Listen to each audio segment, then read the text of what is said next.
award, our final award, and to present that with me is my first little brother, Travis. Come on up, Travis, and join me up here.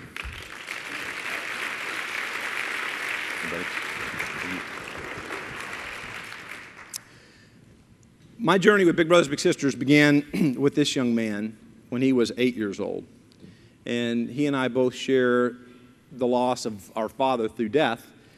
His father died when he was 5. I was a little older in college when my father passed away.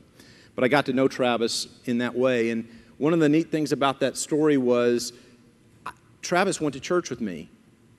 And I knew he was a boy of a single-parent mom, but I didn't know any of the details.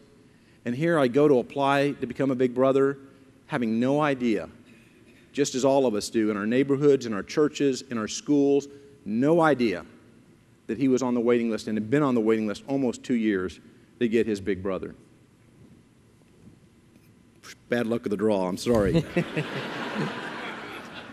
But Travis and I, when we got matched, you know, here we are, now I'm showing my age, Joanne, right? So fast forward, this young man's now 26 years old, and we were matched for 10 years as a big brother and a little brother. He is now a big brother for 4 years to another young man in our program.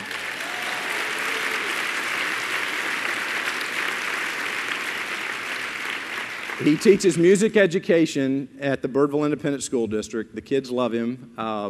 And when he got matched to Christian, you know, I was having one of my kind of just update calls with Travis, and I was talking to him. I said, "So Travis, what are you and Christian doing?" And, you know, Travis is 22 at the time, not a real talkative as, you know, young guy. And, "Oh, Charles, you know, same kind of stuff you and I did." I said, "That's not what I asked you, buddy." I said, "I want to give me some details. Tell me what you guys are doing." And he said, "Well," he said, "you remember when you and I got matched?" I said, "Oh, yeah." He said, "You remember the Sonic restaurant we went to?" Now, Jack in the Box, I'm sorry, I didn't know that Jack in the Box was a national partner at the time, okay? Had I known, that's where we would have gone. But we went to Sonic that night, and as innocuous as that is, or as, you know, I don't know, I mean, I'm eating a greasy hamburger and onion rings. He got one of those foot-long coney dogs, you know, and I couldn't believe this 8-year-old little boy could devour that thing, and he did. And we sat there in the car, and we got to know each other.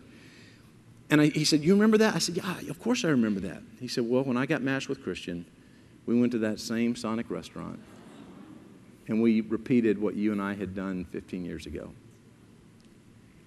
And it caused me to realize what a special night that was for him and for me both. The fact that 15 years later, he's repeating it with another young man. That's what's so special about this program.